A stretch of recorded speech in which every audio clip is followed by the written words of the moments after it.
Hi, and welcome back to the Spirit Lounge. Hope you guys are doing well and you can hear me okay. Okay, so we're continuing to part 3. This is the final segment of the Digha presentation, the Digha Nikaya. We're going into the Pathika Vagga next, which is what we're going to be passing through. So let me just put that onto the screen and then we can talk through this. Okay, so this is the final Vagga that we're going to be going through into the Digha Nikaya. So as I said, the Sutta Pitaka contains a number of teachings of the Buddhist faith, and this is the oldest and original Pali. The Pali Buddhist Canon was original writings of the Buddha's teachings, and we're going through this book that you see on the New Guide to Tipitaka by Matthew Megma Prasara. The 5 collections, we're going to the Digha Nikaya, which is this one. We're going to be finishing that one on this video. And it refers to basically 3 baskets being the Pitakas themselves, which are 3 in number, and the Suttas are building blocks within each Vagga. There are Suttas, which are building blocks of the Vaggas are again building blocks of the Nikayas, and Nikayas are building blocks to the Sutta Pitaka, which is one of 3 main sections of the overall Pali Canon. Okay, and the Sutta Pitaka, as we mentioned, is 5 collections. We're going through the first one, and the Digha is really talking about, Digha means long, and Nikaya is long, and Digha being sermons and discourses of Buddha, and we're going through those. We're between the Vagga, we're going into the Pathika Vagga, which deals with meditation. Okay, the Pathika Vagga, the Pathika Sutta. Buddha did not perform wonders beyond the power of an ordinary person's, and the Buddha did not explain the origin of things. The non-performance of wonders has no bearing upon the purpose of Buddhism and the cessation of suffering. So you see this is written a few times in the Pali, in the Canon itself. And that Buddha didn't take liking or want to perform or be seen to perform wonders, because from Buddha's perspective, that took away from the focus of what the teaching was, which is the cessation or the removal of the cycle of rebirth through the elimination of attachment to suffering, the suffering to clinging, which is the causation of birth. And that's what the teaching of Buddha was ultimately founded upon. And what he didn't want to be doing is be seen as some mystical person who went around performing wonders and mystical acts. He did actually do some. It does mention it that he did perform a few, but refrained from doing so, and said that this wasn't needed in the course of enlightenment through Buddhism, if you like. And that, I would say, that is the case for any passage or philosophy or doctrine or religion that one wishes to follow or pass through. Performing acts of wonder is not needed, nor is it requested.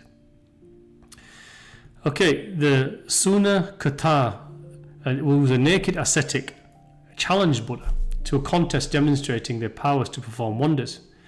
On the wonder performed by Buddha, which is rising into the air to the height of a palm tree and shooting upward flames. Apparently this is what occurred. On Buddha knowledge of the origin of all things, on the world dissolving and reforming after a period of time following an eon or an epoch of time, and the revolution of the world system.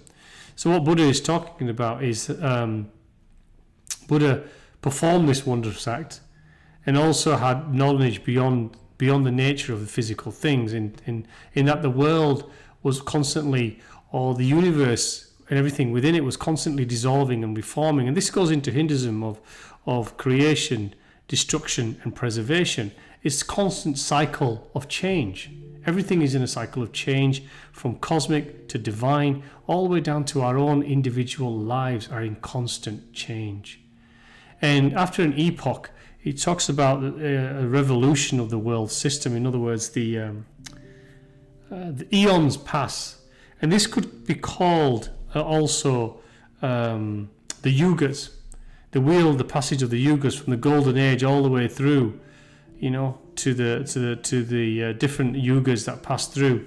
We're in the Kali Yuga, and passing through into a different yuga. Now I can't remember which of the yuga that is at the moment, but we're passing through different yugas, and when this is a cycle, and through this revolution of the world system is the passing through of the yugas, which I think I may do a video of the yugas and explain those and what they actually mean, and that we can pass through yugas doesn't necessarily mean that us individually we are passing through spiritual ascent following those yugas. It's it does not mean anything like that. On wrong views concerning the origin of all things, being the work of a mystic overload, resulting of the corruption of pleasure of mind and result of chance. So he's talking about the distraction that trying to be a mystic would perform when actually trying to achieve the passage of enlightenment, as Buddha wanted people to follow his teachings and dhamma rather than be going around worrying about performing mystical and wondrous acts. On the false charges against the Buddha that after enlightenment he found all worldly things disgusting, the Buddha responds that after enlightenment he loved all things. What does this mean? Well, there is a misconception that detachment means indifference to worldly things, indifference to people, indifference to relationships, indifference to the plight of others, indifference to our neighbour, indifference to our families, our friends, people close to us, people who strangers out there in this world living and trying to, ultimately people just want to be left alone and to live a life of a divine life, of family, of friends, of love and grace, and do no harm to others and just live in peace. This is ultimately what people want, but the system that we have, that we live in this world, is a duality, a brutal duality. This is a suffering and clinging world, which actually is designed to corrupt all of that. But it doesn't mean a detachment is looking at things with disgust and indifference. This is not the case. It's looking at things in a detached way. In other words, not to be attached to the outcome of the whole, but only to the outcome of you, because that's the only one that can affect the outcome of the whole. And once you reach enlightenment, you start to love all things. How? Because you start to understand the nature of being, the nature of manifested material life, of the world, of the illusion in which we live, what is true reality and what isn't true reality. You start to love through divine eyes. The indifference is never really there. The attachment is also, the detachment from things exists. But you don't have an indifference, we have a love, but also a removal from them, because you understand them from the eyes of your spirit, rather than through the eyes of the ego, or the mind, or the body, or the vessel, or the virtuous self-righteous self, or virtue-singling self-righteous goodness of one's one being of the ego self. Okay, I'll try to say this one. Udam Barika Sathanda Sutta. It's very long.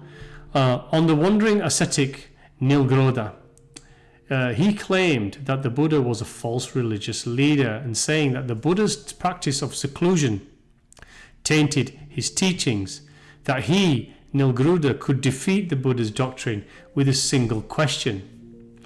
And Nilgrodha questioned, what is the doctrine the Buddha teaches, and which of the Buddha's disciples escaped suffering and exemplified perfect wisdom? So he's basically saying, which of your teachers, what is the doctrine that you primarily teach, and point to a disciple that you've taught who has escaped suffering, the cycle of rebirth, and has perfect virtue. Buddha's response, that it is difficult for those professing their own views to understand the Buddha's teachings. The ascetic is false, and the impurities of self-mortification or austerity. The ascetic exalts his path and harbours contempt for the path of others. So what he's saying, Nilgrodha practiced asceticism, self-mortification, which I do want to have disdain for, actually, and he said austerity wasn't needed. This is self-mortification, is basically punishing oneself as a requirement of the passage towards grace. This is self-flagellation as well. This is whipping oneself. This is what some really evangelistic or extreme Christians do, like whipping themselves. This is not the case. Staying in a cave, mountaintop, eating nothing. Self-mortification is imposed self-suffering. Yes, there is austerity in terms of you eat less, you consume less, you desire less of all manner of mental, emotional, and physical things.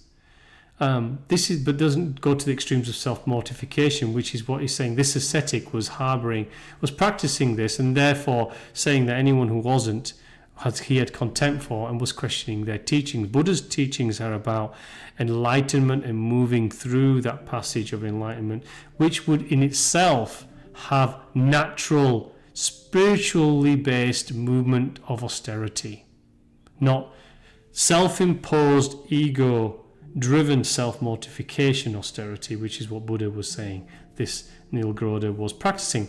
Leading to his carelessness, the ascetic gains worldly fame and gifts because he goes around with this with self-mortified austerity spirituality. If austerity were the goal rather than the means, he became greedy. So austerity became the goal rather than the means to spirituality. He blamed other holy persons for not following an austere diet, and then seeking alms and gaining attention. Seek to be mysterious. Come to believe in false doctrine, metaphysical dogma. So this is what Buddha is saying that this Nilgroda was practicing. And this was what metaphysical dogma is going into the mystical, deep into the mystical, into psychical, into the medium as part of ourselves, and diving into that practice, which then goes into really occultic realms and further austerity. Buddha's teaching is, as we've said, is striving for enlightenment. The diligent follower has the opportunity to grasp the knowledge of the teachings and gain enlightenment, the dhamma. Residual karma is left over to become a once returner and live but one rebirth before reaching enlightenment. So what he's saying is that his disciples are going through the cycle of dhamma and enlightenment, which takes them down to becoming a once returner, or rather than a never returner, which is where they come and they progress and complete the cycle of enlightenment to the release from rebirth altogether. Okay, the Kaka Vathithanda Sutta. There's one sentence here. On how to be an island unto oneself is to take the Buddha's teachings as one's refuge. So he's saying the philosophy and teachings, unveiling enlightenment, which is wisdom and knowing from within to without, is becoming an island of spiritual expansion. Not selfishness or isolation from others or indifference to others, but the passage to oneself to enlightenment is a soul one. You are an island to oneself when we move towards that journey of grace. It is an island to oneself because the passage and journey is your own. The Agana Sutta. On the false beliefs of a Brahmin caste, they are not the true noble ones upon the earth. They are born superior to all other humans. Descendants of Brahma and others are not. So what this is effectively saying is that the false belief of Brahmin, just because they're born into that race, into that cult, into that caste, that they are immediately noble upon the earth and they're born superior. But this is not the case, as Buddha was also suggesting. Because in those times there were a lot of Brahmin who were going around as being the supreme enlightened ones, many overwhelmingly just purely because they were born into a Brahmin caste. Pathika Sutta. On Buddha's explanation why he does not engage in speculation on metaphysics. Now this is what I disagree. If one is on the path of enlightenment, metaphysical or spiritual, or psychical or mystical, or medium or occultic side of things becomes unveiled, you start to understand them, and they start to become expansive intuitively within you. Buddha refrained to talk about these things, which I think was also, for me, something that is part of the unfolding gnosis of the self, is to understand all aspects. Remember, many petals on the lotus flower. So, such as what happens after death and the nature of the soul and the origin of suffering, Buddha refrained to answer these questions because he felt it irrelevant. They're not irrelevant. They're actually relevant to overall understanding. And so this is the part of the Buddha's philosophy which I disagree with. As I say, his philosophy was regarded as the only petal on the lotus flower, the only lotus flower without petals. But there are many petals, and understanding the nature of death, understanding the nature of the soul, understanding the origin of suffering, all of the things and all of the other deep questions that we ask is gnosis. This is enlightenment and an evolution of gnosis. Because it does not contribute to good welfare. Well, it does, because more our gnosis and expansion, the more it contributes to how we are mental, emotional, physical, spiritual, and energetic in life, and our intentions and our actions, words, and thoughts as a result. It does lead to better understanding of good doctrine, to the fundamentals of religion, to the release from the world. It assists. Detachment does, but gnosis is part of the puzzle. To release from the grip of passion, to live a calm life, to peace, to true insight, and the attainment of nibbana, or as we sometimes call it in the West, nirvana, is not be obsessed with the questions, but this is part of gnosis of the all. So yeah, the questions are not to be obsessed about, but the gnosis will answer those questions and give you great enlightenment to them. So I think Buddha's avoidance was something of his own, but I would disagree. That is it's not something you need, but it's something you will implicitly pass through. On the Attanatiya Sutta, on the Buddha reasoned that many yakas, supernatural beings, he says, why are there so many? Why so many do not like the Buddha's teachings? The Buddha's moral precepts require abstinence from killing, theft, sexual misconduct, lying, intoxication. And the yakas, which are the supernatural beings, he says, engage in all of these activities. For me, these yakas, supernatural beings, are fourth dimensional entities, astral entities, what we call demons, or the jinn, or whatever we want to call them. These are forms of beings, energetic beings, fire, whatever you might want to call them in philosophy of different faiths. These are dimensional frequencies of non-human form, which exist because we sustain them. They only exist in this realm, i.e. the universe itself. They don't exist beyond. They're not a product of grace. They're a product of this realm, of the nature in which sacrifice through the eons has created energy that then manifests these forms, because it only takes a thought and an idea, and to feed it with energy, with negative energy, can make something become real. It's the intention and feeding of something through thought and intention and practice and ritual which makes it become real. The Samyutta Sutta. On the death of Nataputta and Niganta, which are one of Buddha's teachers, a schism was created that divided two near-warring factions within Buddhism. So it's clear that Buddhism, even back in the days of Buddha and after Buddha, there were many schisms that were formed, many diverse doctrines and different teachers and ascetics that went off and overlaid, as it mentioned in the second video we talked about, that the doctrine was polluted by the teachings and philosophy of others. So we're going into the Canon Pali, which is the original philosophy. Nataputta was not truly enlightened to the Buddha's doctrine. It is useful as a guide for living and was taught by a truly enlightened teacher. Okay, and that's the end of the third section of this presentation of the Digha Nikaya. Remember, the second coming is you. Practice it as a transformative spiritual passage and journey, not one which is virtuous. Otherwise, it just becomes an activity, and it does really not have any advantage or impact on you spiritually. Okay, so I want to say thank you again for listening and taking part in this. I really, truly appreciate you guys doing this. Your time is precious.